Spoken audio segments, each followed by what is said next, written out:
먹는 것이 곧 나를 만든다. 안녕하세요, 리트작사입니다. 우리는 음식을 먹을 때 날로 먹기도 하고 익혀 먹기도 합니다. 예를 들어 양파 같은 경우 먹기 좋게 썰어서 쌈장에 푹 찍어 먹을 때가 있고요.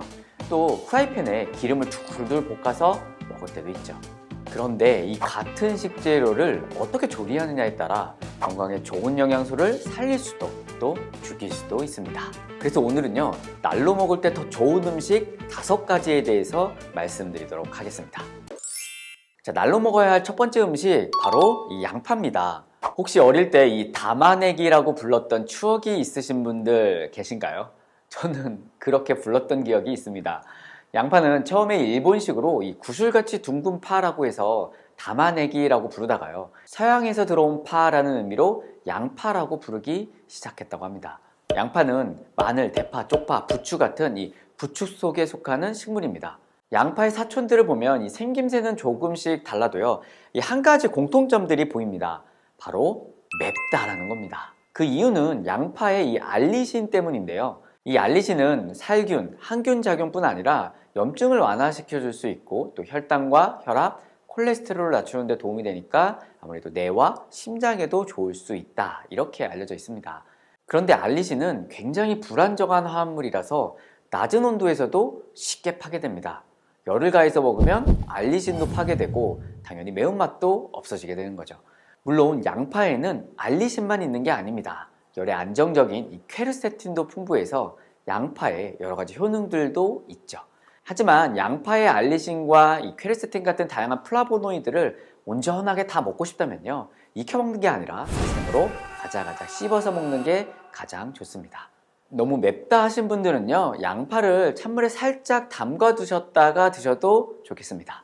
양파에 대한 내용 이 영상에 자세히 해드렸으니까요, 좀 참고해 보시면 좋겠습니다. 날로 먹어야 되는 두 번째 음식 바로 들기름입니다. 옛날에 시골에서 깨를 터는 모습 다들 기억하시려나요? 저는 어릴 때 큰 집에 가면요, 익숙했던 모습이었습니다. 사실 들깨는 우리가 흔히 먹는 깻잎, 즉 들깻잎의 종자입니다. 이 들깨는 우리가 아는 불포화 지방산인 오메가3가 매우 풍부하죠. 오메가3는 이 세포막의 유동성을 높여서 이 세포의 신호가 잘 전달될 수 있도록 도와주고요. 그로 인해 항염증이라든지 항알러지, 혈관 건강에 아주 큰 장점을 가지고 있습니다. 하지만 오메가3는요, 산패에 아주 예민합니다. 따라서 들기름을 고르실 때도요, 가격은 조금 비싸지만 저온 냉압착된 것을 사야 하고 보관도 꼭 냉장 보관하셔서 빠르게 소진하셔야 됩니다. 당연히 요리하실 때 열을 가해서 먹는 것보다는 그대로 무침 요리를 할 때 드시거나 건강을 위해서 생으로 한 숟갈 정도 매일 드시는 것도 도움이 될 수 있습니다. 자, 기름에 대한 영상들 여기 한번 참고해 보시면 좋겠습니다. 날로 먹어야 되는 세 번째 음식 바로 견과류입니다. 견과류에는 땅콩, 호두, 아몬드, 피스타치오, 캐슈넛, 브라질너트 등 다양한 종류가 있고요. 이 종류마다 주로 영양소라든지 효능도 다 다릅니다. 예를 들어 이 피스타치오는 루테인, 지아잔틴이 들어있어서 눈 건강에 좋고요. 브라질너트는 셀레늄이 아주 풍부해서 하루 2~3알 정도면 충분한 셀레늄을 섭취할 수 있죠. 또 호두는요, 오메가3가 아주 풍부한 견과류입니다. 견과류가 영양소도 풍부하고 먹기도 편하니까 이 간식으로도 많이 먹는데요. 그런데 좀 더 맛있게 먹기 위해 이 견과류를 볶아서 먹는 경우도 있습니다. 하지만 이 견과류 볶아 먹기보다는요, 날로 먹는 게 좋습니다. 가장 큰 이슈는 앞서 본 들기름처럼 산패 위험이 있고요. 이 볶는 과정 중에 생길 수 있는 유해물질 때문입니다. 실제로 한 연구를 보면요, 견과류를 볶는 온도가 높아지면 높아질수록 몸에 안 좋은 말론디 알데하이드가 증가되었고요.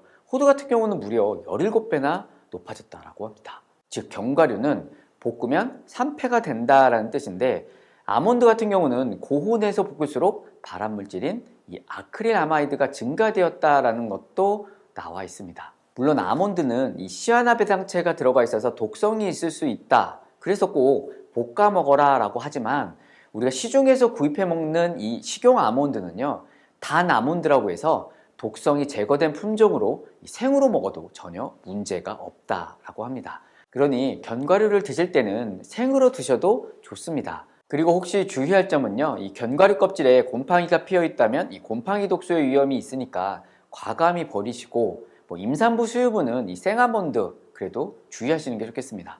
견과류에 대해 더 자세히 알고 싶다면 이 영상 또 참고해 보십시오. 날로 먹어야 하는 음식 네 번째, 바로 비트입니다. 비트의 가장 큰 특징, 바로 질산염이 풍부하다라는 건데요.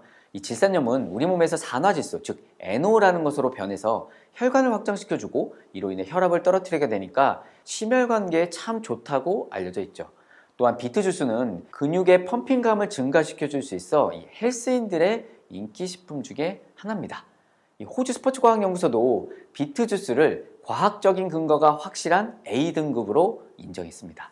그런데 만약 이 비트를 끓이거나 삶아서 먹게 되면요, 이 비트 안에 들어있는 질산염이 물로 다 빠져나가게 되면서 우리가 원하는 그 효과를 잃어버릴 수도 있습니다. 그러니 비트 역시도요, 좀 생으로 먹는 게 좋겠습니다. 보시는 것처럼 사과와 당근과 함께 믹서기에 갈아서 주스로 먹어도 아주 좋고요. 비트 초절임 이렇게 좀 만들어 먹는 것은 어떨까요? 날로 먹어야 되는 마지막 다섯 번째 음식, 바로 브로콜리입니다. 사실 브로콜리는 대부분 살짝 데쳐서 저희는 먹죠.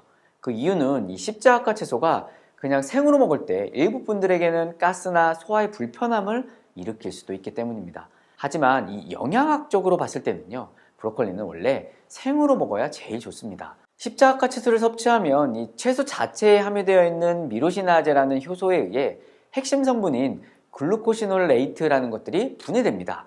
이게 항산화, 해독, 항암 등에 좋은 설포라판이라든지 인돌3 카비놀, 이소치오시아네이트 등의 성분으로 전환되는 거죠. 그런데 이 미로시나제는요, 열을 받으면 이 파괴될 수가 있기 때문에 우리가 원하는 설포라판이라든지 인돌3 카비놀의 전환이 떨어지게 됩니다. 실제로 브로콜리를 생으로 먹었을 때 더 많은 양의 설포라판이 혈액과 소변에서 발견되었고요.